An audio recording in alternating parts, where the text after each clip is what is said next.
Assalamualaikum warahmatullahi wabarakatuh.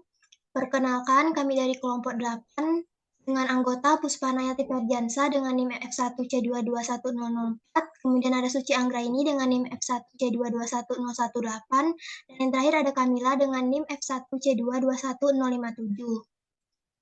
Nah, pertama-tama di sini kami menampilkan proyek 2 pemrograman komputer dengan dosen pengampu. Ketiga dosen kami yaitu Bu Husmi Kholijah, Bu Chori Sormin, Bu Niken. Akan tetapi di sini kami tidak menampilkannya pada komen window. Nah, di sini CLC di sini berguna agar judul dari filenya yaitu project 2 tidak terlihat pada komen window. Selanjutnya di sini kami menampilkan beberapa display yang ingin kami tampilkan. Yang mana ada project 2, selanjutnya yaitu ada program yang ingin kami hitung, yaitu program menghitung pajak nasional. Kemudian di sini kami menampilkan materi yang telah kami pelajari, yaitu skrip dan fungsi, kontrol percabangan, perulangan, dan visualisasi data. Kemudian di sini ada nama kelompok kami dan juga anggotanya. Nah, selanjutnya di sini kami juga menampilkan beberapa pilihan mengenai program yang akan kami jalankan, yaitu yang pertama yaitu ada pilih 1 untuk pajak bumi dan bangunan atau PBB, selanjutnya pilih 2 untuk pajak penghasilan atau PPH, selanjutnya pilih 3 untuk pajak tambahan nilai atau PPN, selanjutnya pilih 4 untuk pajak penjualan atas barang mewah atau PPNBM, selanjutnya pilih 5 untuk bea materi atau BM, dan yang terakhir pilih 6 untuk visualisasi data. Nah, di sini ada untuk input itu silakan masukkan pilihan Anda. Di sini kita diperkenankan untuk memilih pilihan kita antara nomor 1 hingga nomor 6. Nah, karena di sini pajak nasional ini ada beberapa, yaitu ada 5, maka di sini kami menggunakan switch case, yaitu kontrol percabangan, di mana switch case ini biasanya perintah ini digunakan untuk pengambilan keputusan di antara beberapa pilihan atau kondisi. Nah, untuk case 1, di sini ada display menghitung PBB.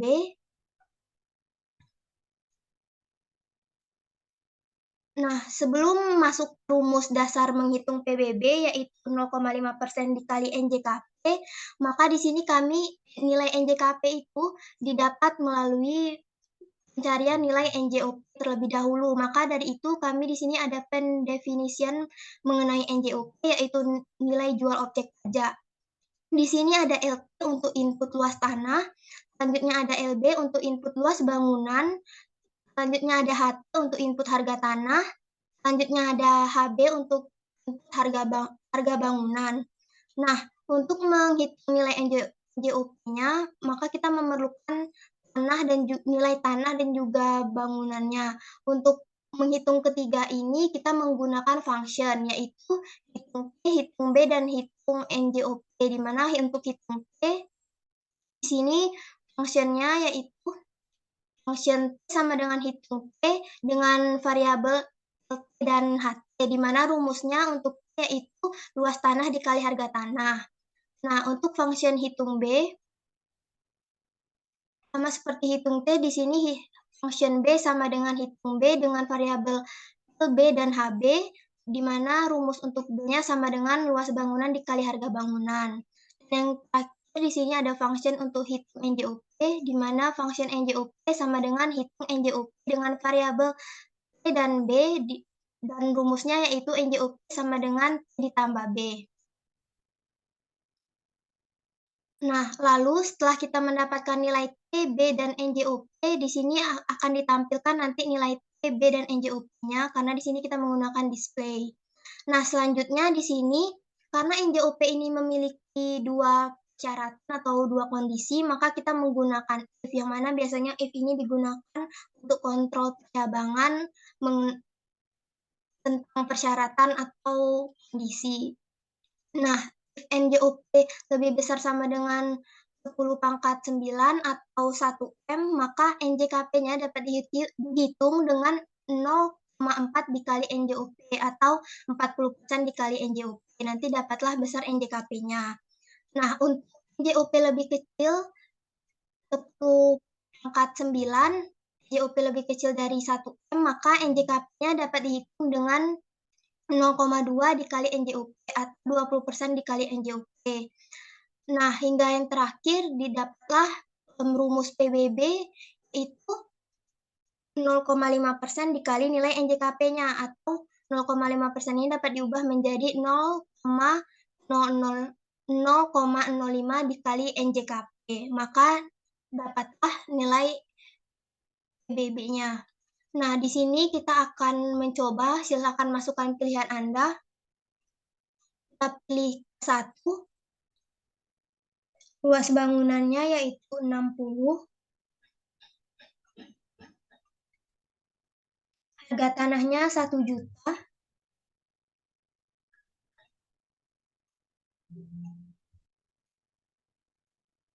harga bangunannya 5 juta,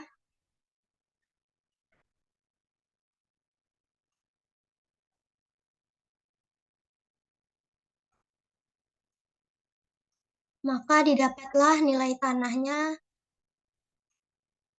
tanahnya yaitu sebesar 100 juta, nilai bangunannya yaitu sebesar 300 juta, dan NJUP-nya sebesar 100 ditambah 300 juta yaitu 400 juta. Dan nilai NJKP-nya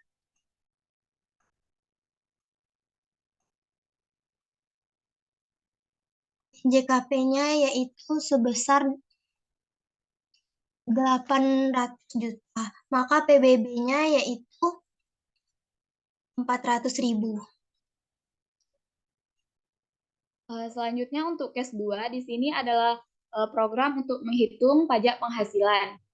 Ketika kita telah memilih pilih 2, maka nanti akan muncul kembali pilihan tergantung kondisi kita untuk menetapkan tarif penghasilan tidak kena pajaknya, yaitu yang pertama, pilih 1 untuk tidak kawin tanpa tanggungan atau TK 0, pilih 2 untuk tidak kawin 1 tanggungan atau kawin tanpa tanggungan, pilih 3 untuk tidak kawin 2 tanggungan atau kawin 1 tanggungan, pilih 4 untuk tidak kawin 3 tanggungan atau kawin 2 tanggungan, pilih 5 untuk kawin 3 tanggungan, pilih 6 untuk kawin penghasilan istri digabung suami tanpa tanggungan, pilih 7 untuk kawin penghasilan istri digabung suami 1 tanggungan, pilih 8 untuk kawin penghasilan istri digabung suami 2 tanggungan, dan pilih 9 untuk kawin penghasilan istri digabung suami 3 tanggungan. Nah, nanti kita akan menginputkan nilai K di mana kita menginput nilai dari 1 sampai 9. Di sini saya akan mencoba untuk tidak kawin tanpa tanggungan, yaitu pilih 1.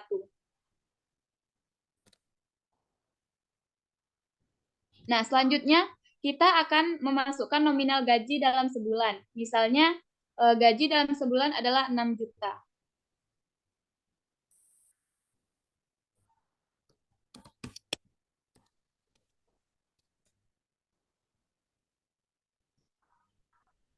Nah, nanti akan keluar X adalah jumlah gaji dalam setahun.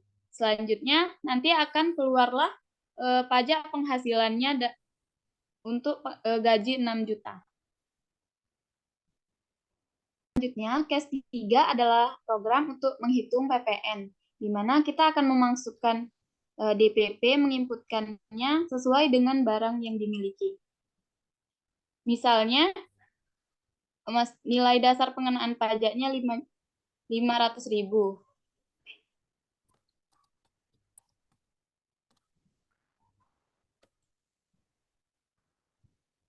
Maka akan keluarlah PPN-nya sebesar 55.000. Oke, selanjutnya ketika kita memilih 4, yaitu untuk pajak penjualan atas barang mewah, akan muncul input nilai tarif PPNBM. Nah, misalkan tarif PPNBM-nya yaitu 40% atau 0,4. Selanjutnya itu memasukkan nilai dasar pengenaan pajak, di mana nilai dasar pengenaan pajak ini kita misalkan adalah 900 juta.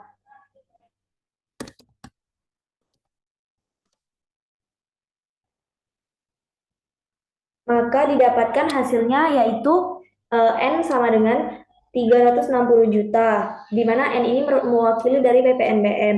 Artinya pajak pertambahan nilai atas barang mewah yang harus dibayar yaitu 360 juta. Untuk pilihan kelima yaitu menghitung bea materai. Kita akan diminta untuk menginput banyaknya dokumen. Misalkan banyaknya dokumen yang kita input adalah sebanyak 100 buah, maka bea materai terutangnya yaitu 100 dikali dengan 10.000 yang artinya didapatkan hasil 1 juta. Jadi bea materai terutangnya yaitu 1 juta. Nah, yang terakhir yaitu case 6. Di sini kami akan menampilkan data dari pembayaran pajak hiburan tahun 2019 Kota Jakarta Barat. Data ini kami ambil dari Badan Pusat Statistik. Variabel X di sini adalah angka 1 sampai 12 mewakili bulan Januari hingga Desember. Di sini kami menggunakan perulangan di mana menampilkan angka 1 sampai dengan 12. Sedangkan variabel Y di sini adalah jumlah pembayaran pajak setiap bulannya di tahun 2019. Data ini akan kami tampilkan dalam bentuk diagram batang yang ketika kita pilih 6,